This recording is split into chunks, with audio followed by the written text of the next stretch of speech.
చాలా పెద్ద ప్రాబ్లంలో పడ్డామండి మనం. మీరే ఎలాగైనా ప్రాబ్లం ఏంటండి?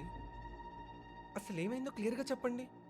ఆ, ఎవరికైనా తెలిసిపోయి పోలీస్ కేసు అది అదేం లేదండి.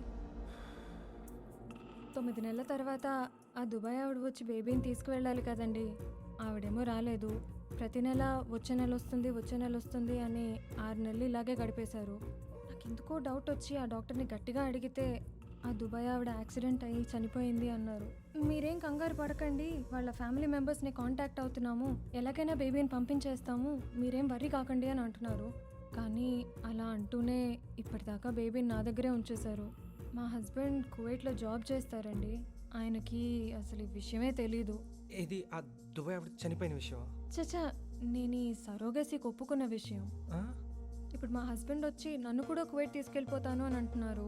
వీసా అంతా కూడా ప్రాసెస్ అయిపోయింది. ఈ పరిస్థితిలో బాబుని ఏం చేయాలో తెలియక ఇది కూడా మీ అబ్బాయి ఏడ్ చేసి పడుకుని పోయాడు. జాగ్రత్త.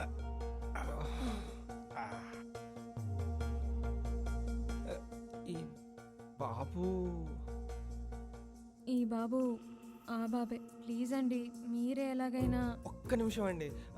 గోవిందు ఆఫీస్లో ఎవరు లేరు కదా? ఇప్పుడైతే ఎవరు లేరండి, ఈవో గారు వస్తా అని చెప్పారు. మరి సరే, ఆయన వస్తే నాకు చెప్పు. మీరు రండి, మనం ఆ రూమ్లో కూర్చుందాం. కూర్చోండి.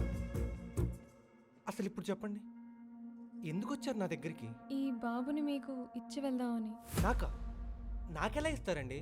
చూడండి, మీరు ఒప్పుకున్నా ఒప్పుకోకపోయినా మన ఇద్దరం ఈ బాబుకి పేరెంట్స్. అయితే అలా ఎలా ఇస్తారండి? ఇది కరెక్ట్ కాదండి. ఇన్నాళ్ళు ఏం చేయాలో తెలియక అయోమయంగా గడిపేశానండి. కానీ ఇప్పుడు నేను మా హస్బెండ్ దగ్గరికి వెళ్ళిపోవాలి. ప్లీజ్ అర్థం చేసుకోండి. బాబుని అక్కడికి తీసుకెళ్ళలేను. ఆయనకు తెలిస్తే చాలా ప్రాబ్లం అవుతుంది. ప్రాబ్లం నాకు కూడా అవుతుందండి. రాత్రికి నా పెళ్ళి. ఇప్పుడు ఇదంతా తెలిస్తే ఇంకేమైనా ఉందా? తప్పండి. మీరు ఏదైనా డాక్టర్తో తెలుసుకోండి, నాకు సంబంధం లేదు. అదేదో మీరే చూసుకోవచ్చు కదండి. నా వల్ల అస్సలు కావడం లేదు. బాబుని ఇక్కడే వదిలేసి వెళ్తాను. నేను ఇంకా చూసుకోవాల్సిన పనులు చాలా ఉన్నాయి. మీరు ఆగండి, నేను మా వాడికి ఫోన్ చేస్తాను. మీరు ఆగండి.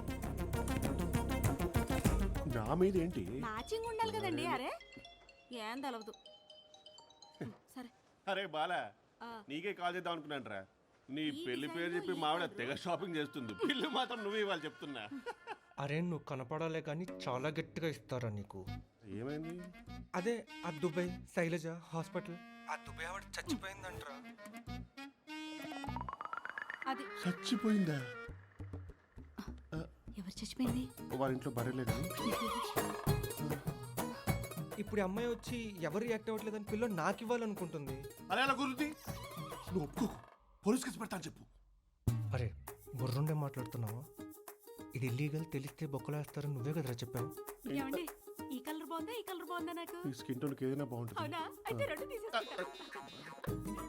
ఉత్తునే అన్నం లేరా, అలా అంటే భయపడతారు. నువ్వు మాత్రం గట్టిగా మాట్లాడు. నేను ఈ లోపు హాస్పిటల్కి ఫోన్ చేసి మాట్లాడతాను. Okay bye. ఏమండి, మీకేమైనా తీసుకోమంటారా? కట్రాయలు తీసుకో. రెండెందుకండి, ఒకటి చాలు. ఒక డ్రైవర్.